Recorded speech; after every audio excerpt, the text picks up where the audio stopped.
Today is Saturday, June 7th, 2025, and this is William Michael of the Classical Liberal Arts Academy. I'm out for a walk on the farm today, so if you hear any wind noise in the microphone, I apologize in advance. I was out this afternoon to pray my rosary and have some time since my wife is out grocery shopping and farm chores have all been taken care of. I have some time for a talk on a practical topic that I've been thinking about quite a bit recently, especially after spending a few days last week with my brother-in-law, who's a physician, and talking with him about philosophy and education and parenting, and noticing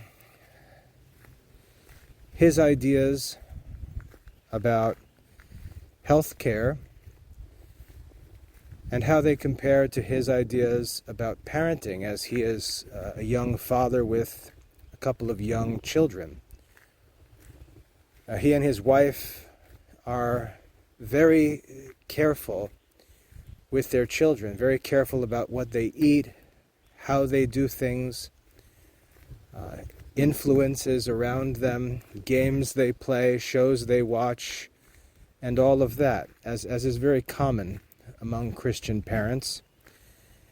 And I noticed that my brother-in-law was aware of how relatively loose I seem to be with my kids, how relatively loose my wife seems to be with our kids. My kids do all the bad things. They do all of the forbidden things. They use computers for their schooling. They use smartphones. They play video games, on and on. And I hear many Christian parents speaking against all of these things, trying to keep their children primitive and simple. And I obviously, even though I work in education and am a classicist, I'm a lover of ancient philosophy and culture, I don't agree on this method of parenting that is so concerned about children being corrupted, as it were. I don't think that approach to parenting or life in general is reasonable, nor do I think it can be maintained as a principle in other areas of life. So we can look at different areas of our lives and see that what we say about one area of life is often contradicted by what we say in another area of life. And this is the kind of issue that Socrates used to seek out through his dialectical interrogations. He used to seek out these contradictions of principles, normally because a specialist, which was usually the kind of person that Socrates was getting after, a specialist will usually maintain a principle in his specialty that he doesn't maintain elsewhere, in a religious subject or a philosophical subject or some other area of life. And so it's interesting to see when there are contradictions. Now, when I think about this whole question of parenting and sheltering and all this kind of stuff, the first thing I always think about is that I myself am now a lay Dominican in the Catholic Church, married in the Catholic Church. I've been a parishioner in our local Catholic Church here for over 20 years. I work in Catholic education, on and on. I feel that I'm an established, stable, and faithful Catholic adult. And yet, if we look back into my history, my family wasn't Christian. We didn't go to church. I was allowed to watch whatever I wanted. I was allowed to listen to whatever I wanted. I was loose to go play in the streets with the neighborhood kids. I went to public school. I was free to go and explore the world, and I did so. I hung out with the cool kids, had a dirty mouth when I was a kid, did all kinds of mischievous things, was the class clown in high school, on and on.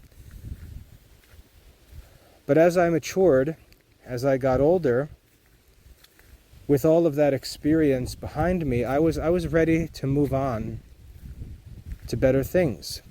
And I think back to what St. Paul says when he says, "When I was a child, I spoke as a child.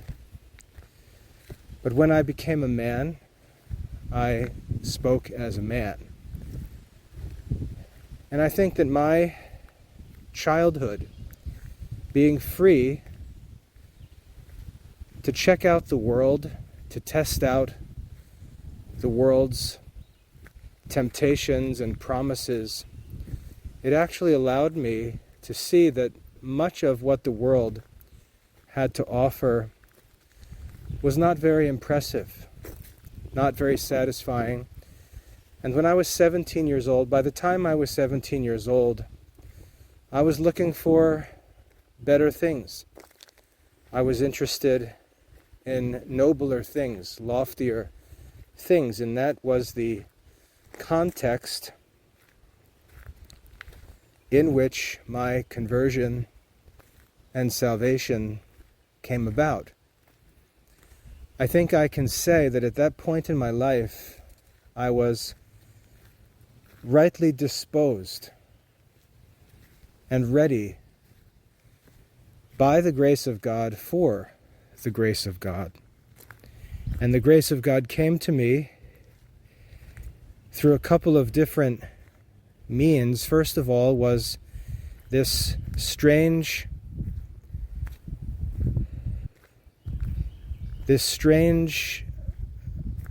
gift of temperance that came to me the summer after my junior year, where I pretty much fasted for an entire summer while I was working, and I lost 20 or 30 pounds as a 17-year-old kid. I had been a bigger, heavier kid because of sports and trying to put weight on and keep weight on for sports. And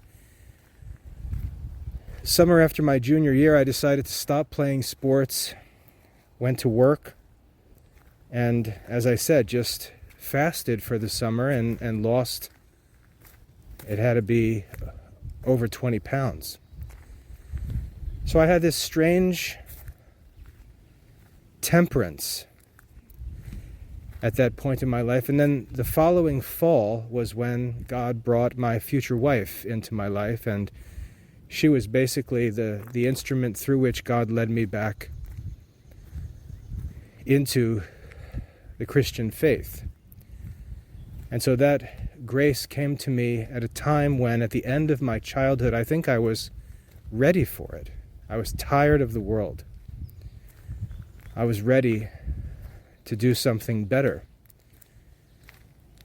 And so as I look at my life as an adult Christian man, I think to myself, well, I would like for my children to grow up to be Christians like me. I would like my children to grow up to be Christians like my wife and I. And neither of us lived a very sheltered childhood. And I think that that's one of the reasons why my wife and I are active as Christians and confident as Christians and comfortable as Christians, because we've already been in the world. We already know about everything that the worldlings know about and talk about and seek. We've already tried that and found it to be unsatisfying. And we're really not tempted to go back to Egypt, as it were. I think a lot of the work that I've been able to do in my adult life has been possible because I got all of my worldliness out, all of my foolishness while I was a kid.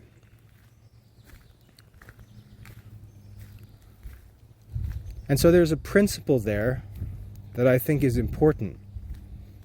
I was made to develop resistance to the world by being exposed to the world. Now, I wasn't raised in a crack house.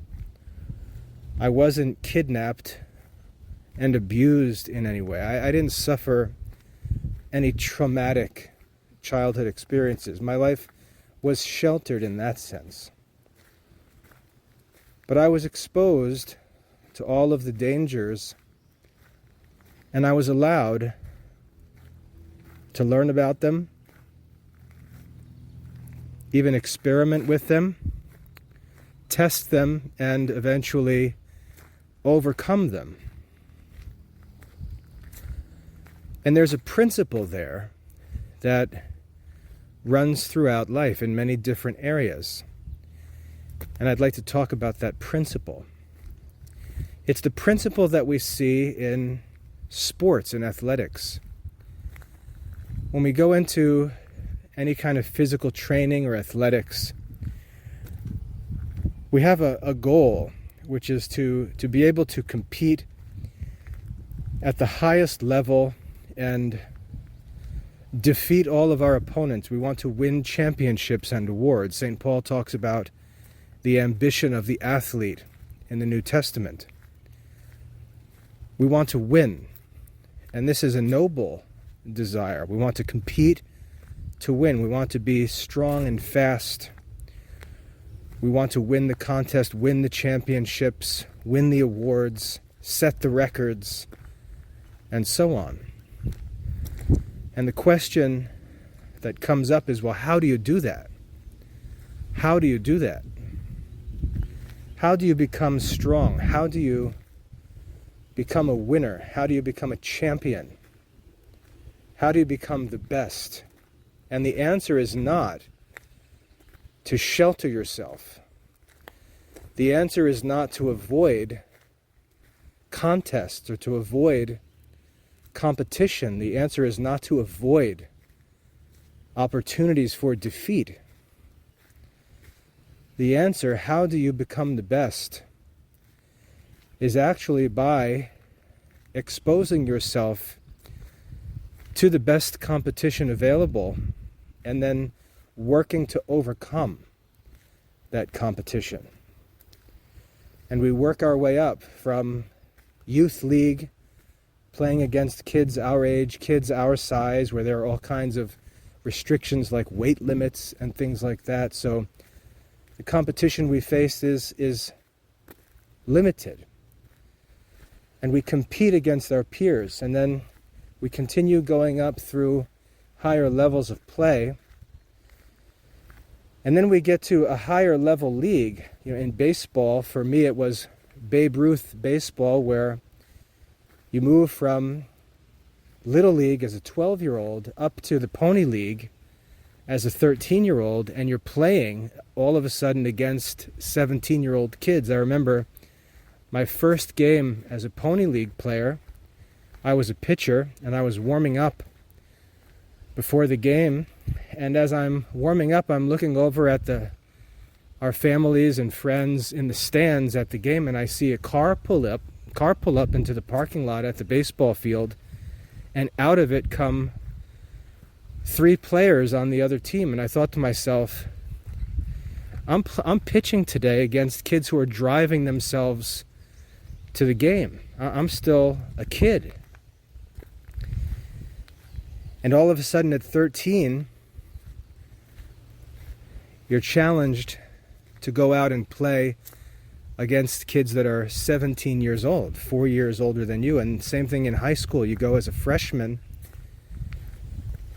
and you have the opportunity to compete against kids who are 3-4 years older than you, all of a sudden the competition really opens up. And you get to find out how good you actually are.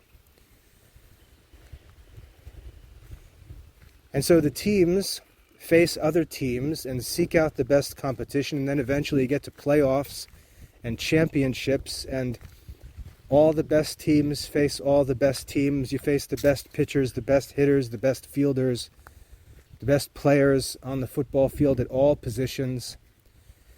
And you say, man, the competition is really picking up. And it's by that gradual exposure to the opponent, to the enemy, as it were, that we have the opportunity, an athlete has the opportunity to develop his strength and grow and continue to train so as to win, to be the best, to win the championship, and so on. So the way that we become strong, which is the goal, is by making ourselves vulnerable in a controlled way in the presence of our enemies. That's actually good for us. It makes us stronger. The alternative to that would be to think that the way that you become great, the way that you become successful, the way that you win, is by simply avoiding any occasion for loss. And we don't think of losing like that in athletics. We say, hey, one of the benefits of athletics is that you learn how to lose. You learn how to overcome setbacks. You learn how to deal with losses. We used to say, have a short memory, get back to your training, get up and try again. We learn that losing is not really a big deal as long as you get up and get back in the ring. Get back after it. Learn from your mistakes, regroup, and go back into the fight. That's actually how you become stronger. So we see that principle that I talked about in my own Christian life, not being sheltered from all of the bad influences and things like that, and ending up gaining strength to resist them. I was able to go to a liberal university and thrive because I had already overcome any concerns about unbelievers and worldly ideas and so on. I wasn't influenced by peer pressure, didn't care what other people thought. I just focused on my goals, and I ran so as to win. And I learned a lot of that from sports, that mentality I had gained from my childhood, but also from lessons that I had learned and the personality that I had developed through athletic competition, which was a source of a whole lot of pain in my life. I can remember dealing with so many different injuries as a kid growing up, broken arms, broken hands. I had a problem with my Achilles tendon at one time, pinched nerve in my neck.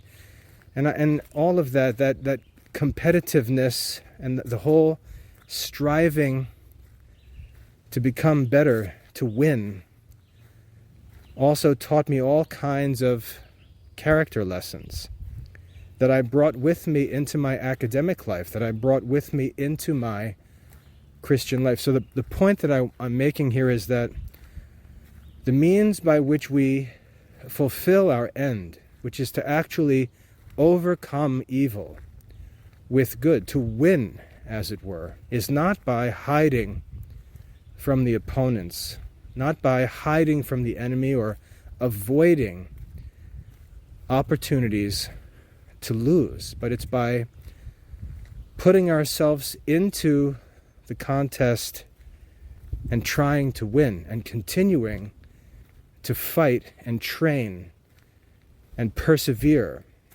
so as to win. So this principle of my own personal life is also a principle that's seen in athletics and training. We enter into the presence of the opponent. We make ourselves vulnerable to suffer that which we wish to avoid in order to overcome it. And this leads me to my brother-in-law, because as we were talking, we're talking about all of the normal medical topics. We were talking about the principle of vaccination and how it relates to this. We say, well, when we talk about physical health, modern medicine understands that the way to be healthy is not to hide from pathogens, not to hide from bacteria, not to hide or try to shelter ourselves from viruses. The way to become healthy, the way to enjoy the greatest health, to overcome the evils around us, the physical evils, is to actually enter into the presence of those things that endanger us, like bacteria and viruses, in a controlled way, because our bodies are designed by God's grace not to be overwhelmed by the presence of any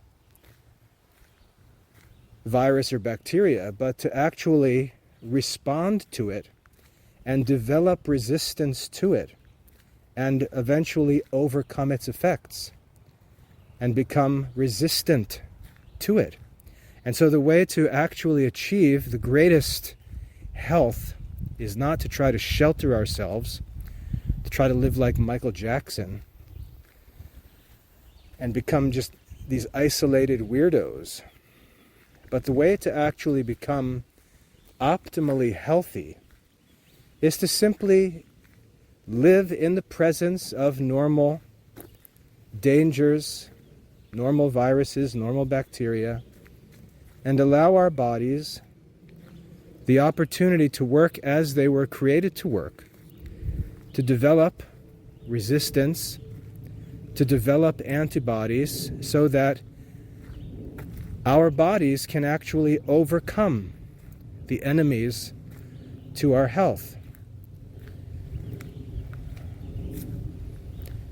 Now for kids like mine who live out in the country, live on the farm and are roughhousing around, doing farm chores, working out in the woods, out in the fields, handling animals, playing in the dirt, as it were, they're exposed to all kinds of these dangers, but in nature they're exposed to them in a controlled quantity. And their bodies develop this resistance to all of these normal dangers that we face in the natural world. And so my children, and again, I credit this all to God's grace, but my children, and I have 10 of them, have enjoyed almost perfect health their entire lives. We've never had health insurance. We've never gone to doctors. We've never really been sick.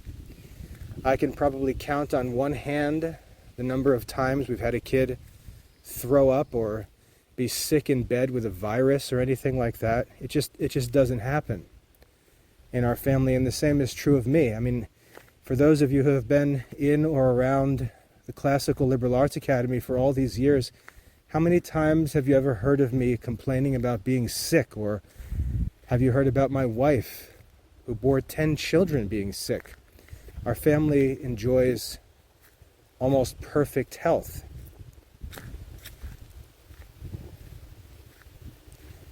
And so when I talk to a physician, he's often dealing with people who are living in artificial environments, who are following a philosophy of healthcare that seeks to avoid all viruses and bacteria, to avoid all the bad guys. They live in air-conditioned homes, they work in air-conditioned offices, they filter all the air. And rather than make themselves stronger and healthier, we find that they are sicker and weaker and in greater danger of getting sick every time a new bug comes along, because their bodies are just not resistant to disease.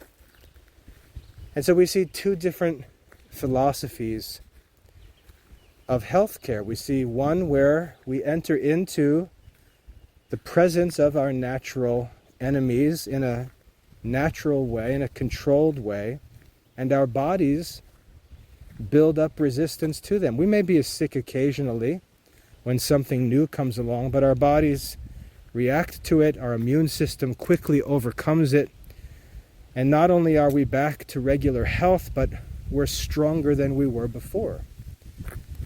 And that's one approach to healthcare. And then the other is to try to hide from diseases, to try to hide from bacteria and viruses, to try to live in a sterile environment.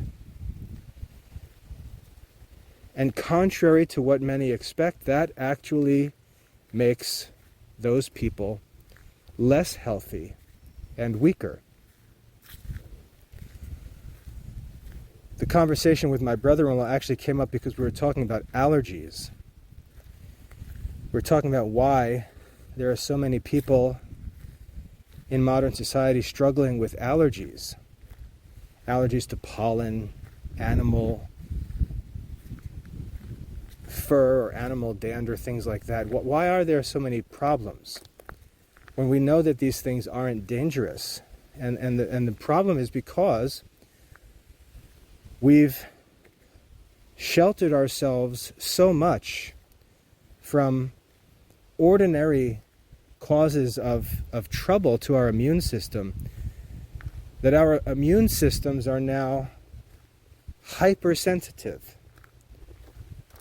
And they overreact, producing histamines when there's really no danger, just because the normal exercise of our immune system no longer exists. It's no longer functioning in a natural way. And so we're overly sensitive and we overreact. And that's why we have these uncomfortable, sometimes really miserable allergic reactions to common things, like being around an animal or being outside when the pollen count is high. The artificial sheltered conditions that we've created, thinking that this is the smart way to live, to avoid disease by hiding from it, rather than by overcoming it. That approach to healthcare has actually created a society that's almost always sick.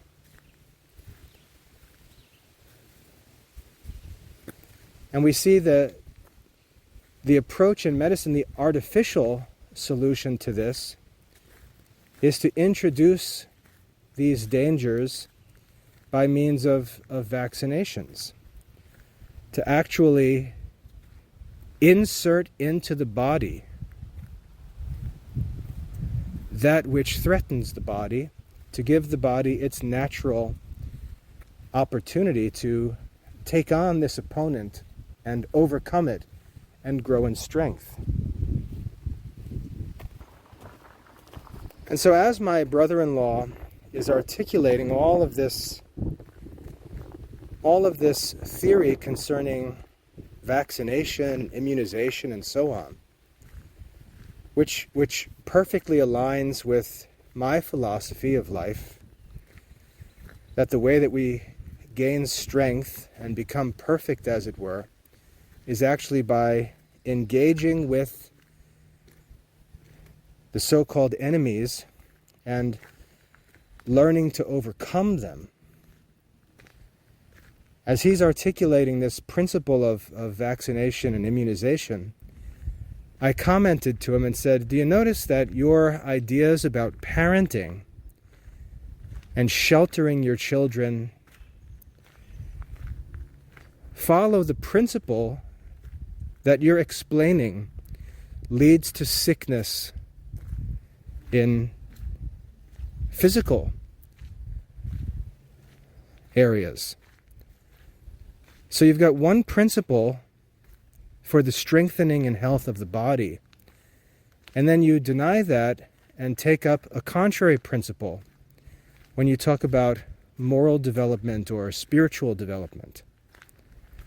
And I said, don't you think it would make more sense to use what we know quite certainly about how the body grows and becomes strong and overcomes its enemies, applying that principle that we can see and measure in material things, to apply that also as the principle for our intellectual life or our moral life, our spiritual life, and so on.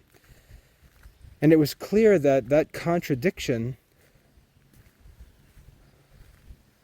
was really obvious. We're really saying one thing with respect to physical health and the opposite with respect to spiritual health. And so we've got a number of options to choose from here. We can commit to this self-contradiction. We can say, yeah, that's right. I'm going to say one thing when I talk about physical health and say the opposite when I talk about spiritual health. We can do that if one wants to. The other option is to say, yeah, you know what? I'm certain that sheltering the spiritual life, sheltering the moral life is better. So I'm going to reject what I know about physical health care and apply my spiritual principle of trying to avoid evil in both areas. Or we can say, no, actually, what I see in the physical realm, I'm going to assume to be true also in the spiritual realm by analogy. And my philosophy of life is that latter philosophy. I believe that what we see in the life of the physical body, how the body reacts to the presence of its enemies with a natural response to grow stronger and to fight and resist and overcome, I would argue that that principle is also true in the spiritual life. As sheltering the physical body from possible causes of sickness actually makes the body weaker, I would argue that trying to shelter the mind and the soul from the challenges of immorality or false teaching, trying to avoid that and hide from it rather than enter into a controlled experience with those opponents to truth and goodness, sheltering will actually cause one to become spiritually weaker and not stronger. So I would argue that I maintain a consistent philosophy that applies both to physical things and spiritual things. Now we can see that the reason why someone would not like my principle is because they live with a mindset that says, I can never tolerate any loss. I can never tolerate a defeat. I can never tolerate a sickness. I can never tolerate pain of any kind. I can never tolerate a defeat or humiliation. And therefore, I can't accept this principle that I should make myself vulnerable and take a risk of losing. I don't want to risk losing. I don't want to risk suffering. And so they can't accept that principle. And this applies in all areas of their lives. They don't want to suffer any physical pain. So no matter what you say, no matter how the body actually works, they're going to commit to their method of avoiding pain at all costs, to avoiding sickness, avoiding injury, avoiding pain at all costs. And they're going to boast while they succeed in avoiding pain that they're pain-free. Yet, we know that in most cases in the long run, those people end up suffering what they were eager to avoid. Whereas if we take a different approach to it and say, I'm willing to suffer a present humiliation, a temporary loss, temporary suffering, short-term pain, to gain strength, to be able to avoid long-term losses, permanent losses, long-term suffering, and so on. I'm willing to suffer in the present to win in the future. I'm willing to suffer for a short time in order to win for the long game. I'm willing to lose a battle in order to win a war. And we see this mentality, and this mentality, I would argue, is the mentality of what it means to be a righteous person. What it means to be a righteous person is to sacrifice something that's temporary for something that's permanent. To sacrifice something that is unpleasant for a brief time in order to obtain something that is pleasant for a long time. We can just see that's a reasonable trade. It's a very simple comparison to make if I said you have two options. I can punch you in the face one time and then I'll leave you alone for the rest of your life. Or I'll just sort of half strength punch you in the face every day for the rest of your life. Which one would you rather have? It's a very simple trade. We would all, thinking clearly, trade a short-term loss, a present humiliation, a present defeat, present suffering, for the hope of lasting happiness. And we see that's the principle of physical health. That's the principle of athletic training. That's the principle of vaccination. And I would argue that's also the principle of righteous Christian living. We accept present losses, we accept short-term defeats, failures, humiliations. We make ourselves vulnerable in chosen circumstances to strengthen ourselves so that we can actually overcome those circumstances and be fit for happiness and success in lasting circumstances. But if we have the disposition where we want to avoid any inconvenience, any suffering, any discomfort, any humiliation, any loss, any setback, we will actually end up weaker in the end. And I would argue that for many Christians, for most Christians who I know, when it comes to morality and spiritual life, that's how they live. They live, and every time they come to a fork in the road, they choose the way that avoids difficulty. They don't look down the road. They don't think about long-term consequences. They don't think about long-term goals. They look at the present decision and they choose the way of comfort. They choose the way that's pleasant to their body, pleasant to their pride, comfortable and easy for their life, and they don't think about the consequences down the road.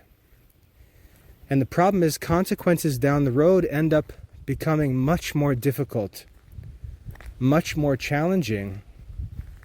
And because they've tried to always choose the easy way and dodge the competition, dodge the opportunity to get stronger and prepare for the long-term challenge, when that long-term challenge sets in, it overwhelms them.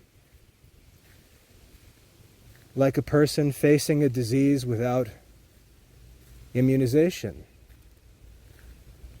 They get overwhelmed by a problem that they should have prepared themselves for. And I'm not getting into any COVID nonsense, so don't bring any of that stupid stuff up. The principle of vaccination is very well established and has been for centuries now. And it's funny because people who are usually protesting against vaccinations are arguing that it's better for kids to go out and play in the mud and play outside and be outside. It's okay to get dirty, not realizing that they're saying the exact same thing as the people promoting vaccines. But the way to actually win is to take on gradually increasing opponents and build strength one step at a time. We see this in the life of David. When he takes on Goliath, we say, well, how in the world could this young Jewish boy be ready to take on Goliath? And of course, the spiritual people will just say, oh, because he believed in God. Well, any of us who live in real life know that sounds good, but it's just not how it works. And if we read the scriptures, we find that that's not what the scriptures teach anyway. David explains where his courage to fight Goliath came from. He said that when he was living at home, his father used to put him out to take care of the sheep.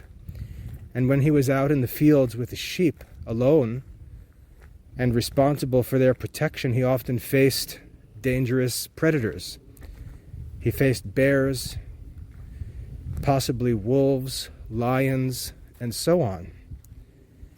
And what he says at the time when he steps up to fight Goliath, he said, "The Lord has been with me when I fought against the lion and a bear, and he will also be with me to fight against this uncircumcised Philistine." And we see that as faithful, as spiritually minded as David might have been, he was also trained in courage by his experience. It had developed gradually because he had accepted challenges along the way. And so when a bigger challenge comes, not only is he strong, not only is he experienced, but he's also confident. And we see his strength didn't come by God simply sprinkling some magic spiritual dust on his head. It was a strength and a courage of virtue that was cultivated over time. He was prepared for that moment. And that teaches us how we ought to be prepared and preparing for future opponents. So when it comes to parenting, again, most Christians I know,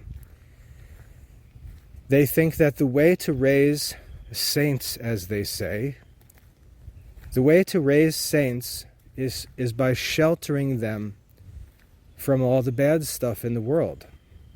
The way to raise people who are going to follow Christ, and what Christ told his disciples to do was to go out into the world and make disciples. The way that we're going to raise people who go out into the world and make disciples is by teaching them to hide from the boogeyman, to hide from all the bad people, to hide from everything. It ends up being everything. You have to hide from everything. Music is bad, television is bad, videos are bad, computers are bad, artificial intelligence is bad, your neighbors are bad, the grocery store is bad, the mall is bad, politicians are all bad. By the time you're done with this salvation by sheltering mindset, you really have to avoid everything. The only thing that you can do is stay in your house with your parents. Everything else is bad. And many Christians, especially in homeschool circles, many Christians approach parenting with that salvation by sheltering mindset, even though they know that they don't believe that in other areas of life, or maybe they do believe that in other areas of life, and I'm sure that if they do practice that principle in other areas of life, they also fail and struggle in other areas of life. If their father, for example, doesn't like to compete in the business world against his peers and opponents, I bet he struggles in business.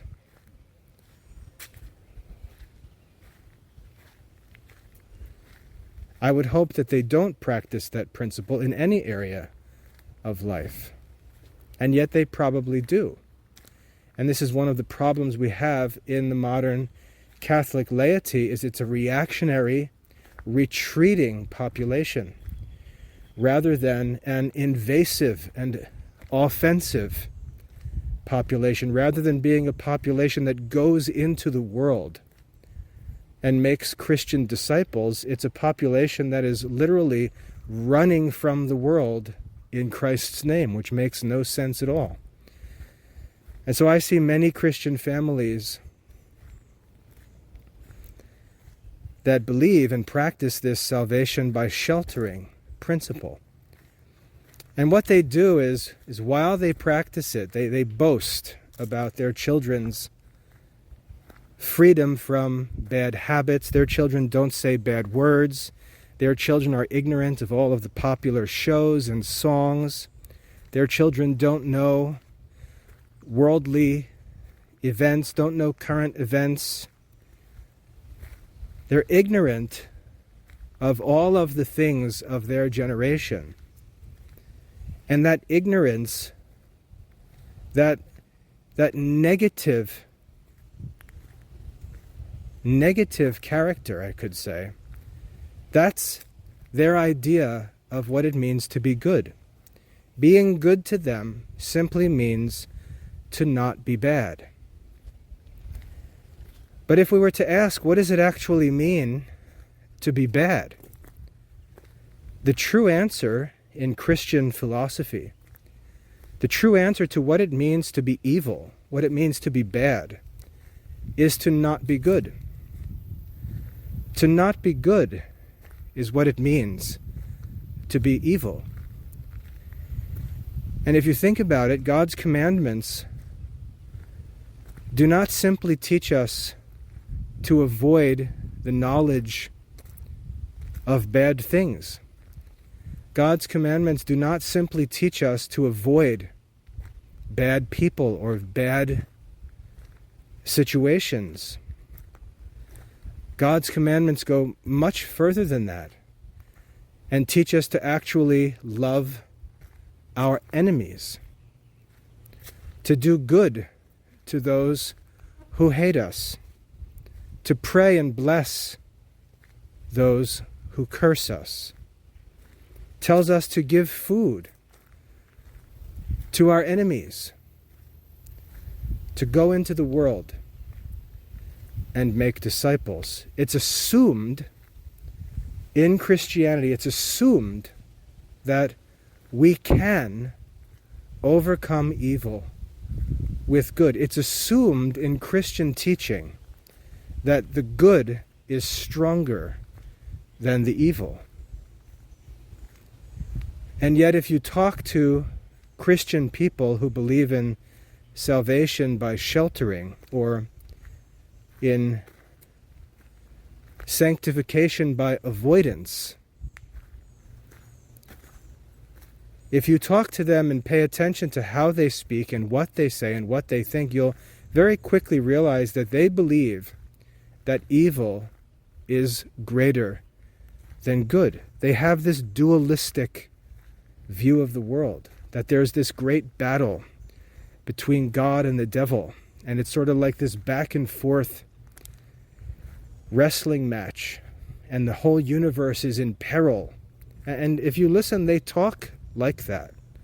They talk as if the universe is in great danger, and at any moment the devil can pull some great move and flip God over onto his back and take control.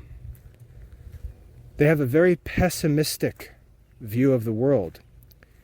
They believe that if a Christian and an unbeliever interact, the Christian will become like the unbeliever. They don't consider the fact that the unbeliever may become like the Christian. Whereas those who go into the world to make disciples, they go into the world with an optimistic view. They go into the world with a confidence like David and say, God can overcome all of these things, and the gospel can overcome all errors. True Christian teaching can overcome every false idea. And therefore, I'm eager to go out into the world because I believe that the gospel will prosper and thrive and overcome, and Christianity will spread, and others will not convert me to join them, but I will convert them to join me by the grace of God. Now, while these parents who look at the spiritual life in this way, they boast that their children are ignorant of these things. They'll boast that their children avoid all of these kind of ordinary human faults that are just part of childhood, part of learning, part of growing up, part of figuring out who you are, what the world is like, just gaining all of that experience, which is necessary for true moral philosophy. They'll boast of the fact that their little ones aren't corrupted by worldly things. But the question we have to ask is whether these children are actually being prepared for the contest of life. Are they actually being prepared for the contest of life? Because at age 18, the sheltering ends. At age 18, legally, the child is no longer required to get in the van on Sunday morning when it's time to go to church. The 18-year-old is no longer required to stay at home because it's better to be bored at home than to be out in the world. That 18-year-old can now pack himself up and move out. And he's going to face the world at full force. And so during his childhood, when he should have been fighting against the lions and the bears of the pasture, like David, he was simply hiding in mommy and daddy's house and not preparing. Now all of a sudden he's 18 years old, 19 years old, and he's got to face the world at full strength, while he is very weak and unprepared for that contest. And so again, we can take pride in the short-term apparent success that we're having as parents and just ignore the long-term outcomes.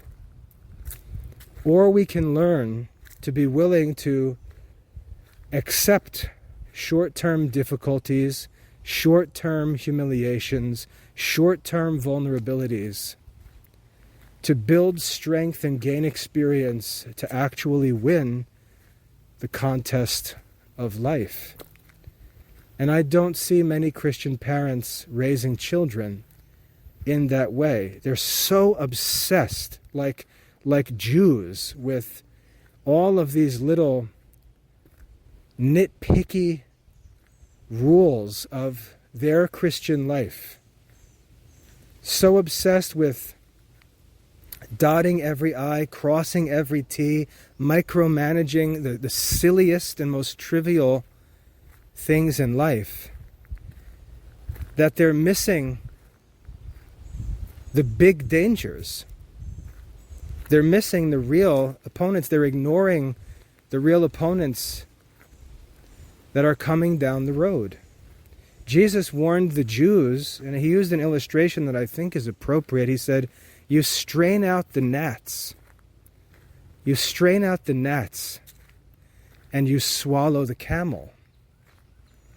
I would argue that that's what this salvation through sheltering approach to parenting ultimately does. It doesn't prepare children for the contest of life. We're so worried about what others will think if Tommy does this or if Mary does that. We're so obsessed, so terrified as to what our friends or other people will think or say if our children don't have all of the liturgical Christian marks in place. If the family Christmas photo isn't just right. If all the appearances of childhood are not right, what will other people think?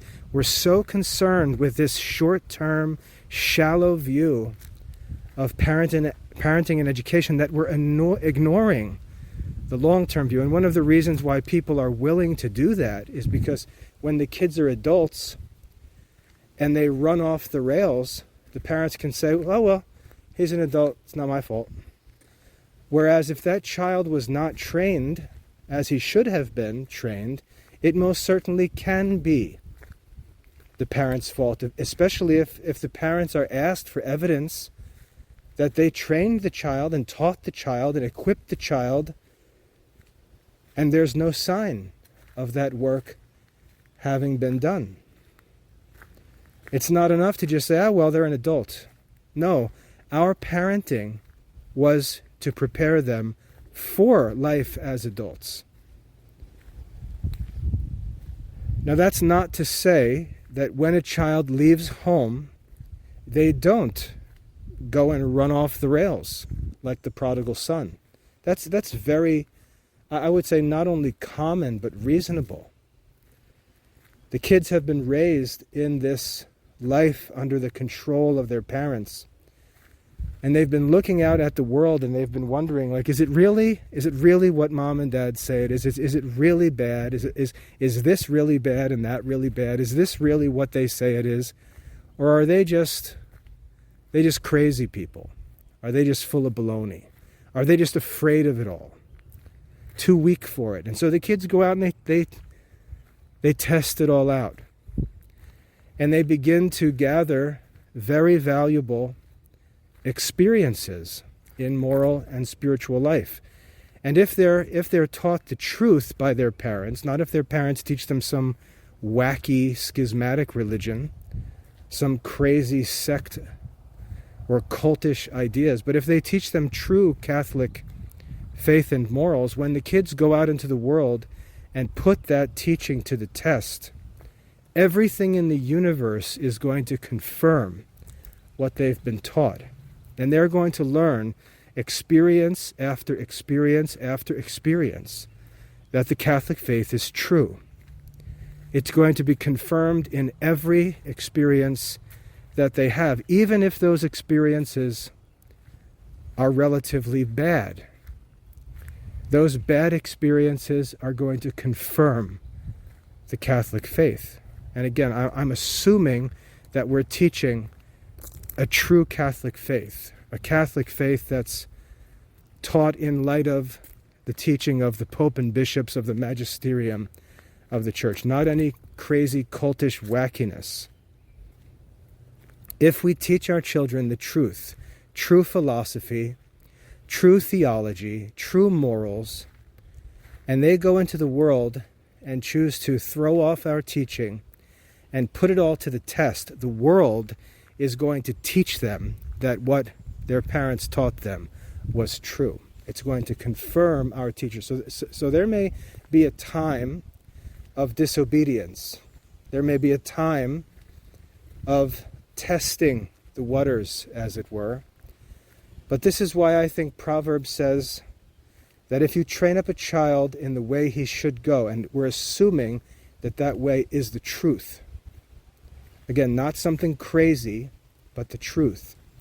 If you train up the child in the way he should go, when he is old, he will not depart from it. It doesn't say when he is young, he will not depart from it.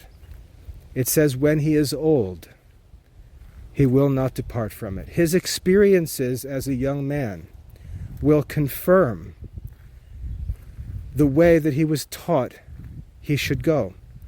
And when he is old, we'll very commonly find him returning to that way.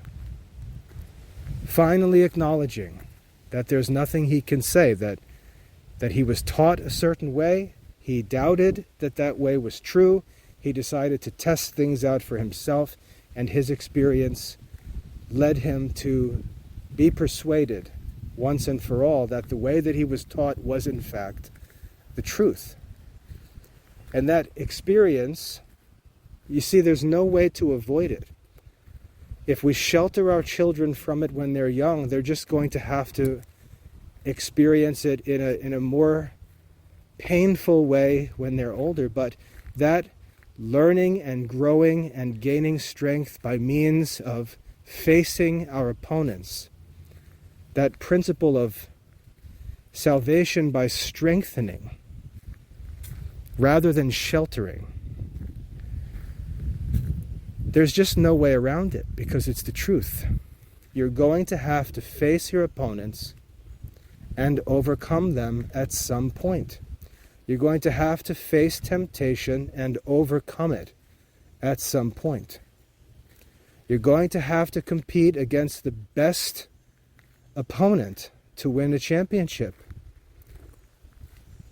At some point, you're going to have to become stronger. And the only way to become stronger is to fight against the enemy.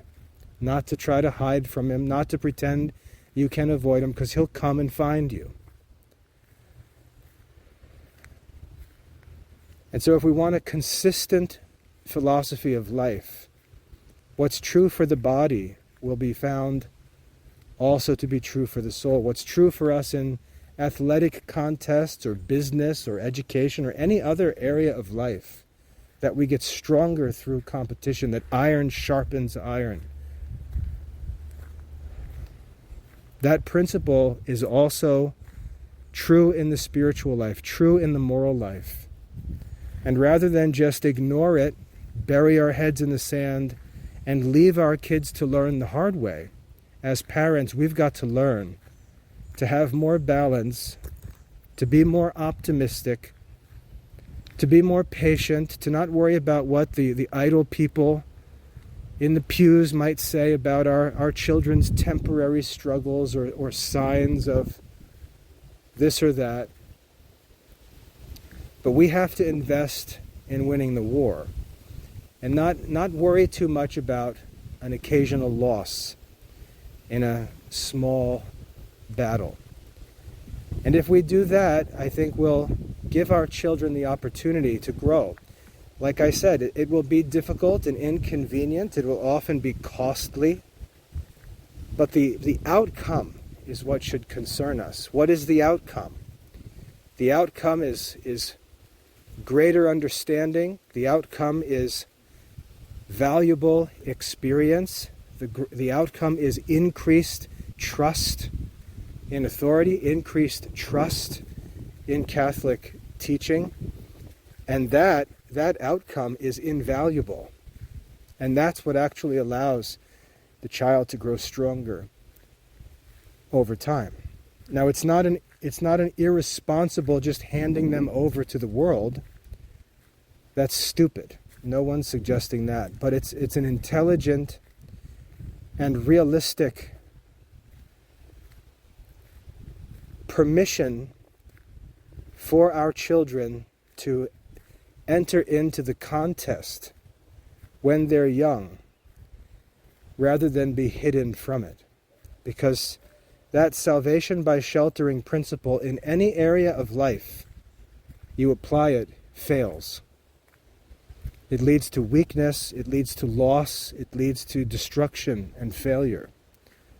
Whereas this principle of salvation by strengthening, in every area of life we find that to be true, leading men to greater strength, to success, to prosperity, lasting prosperity, to happiness, and so on. And we need to make sure we practice that principle as we raise our children, with their education, the culture, their activities, and so on. I hope that's helpful.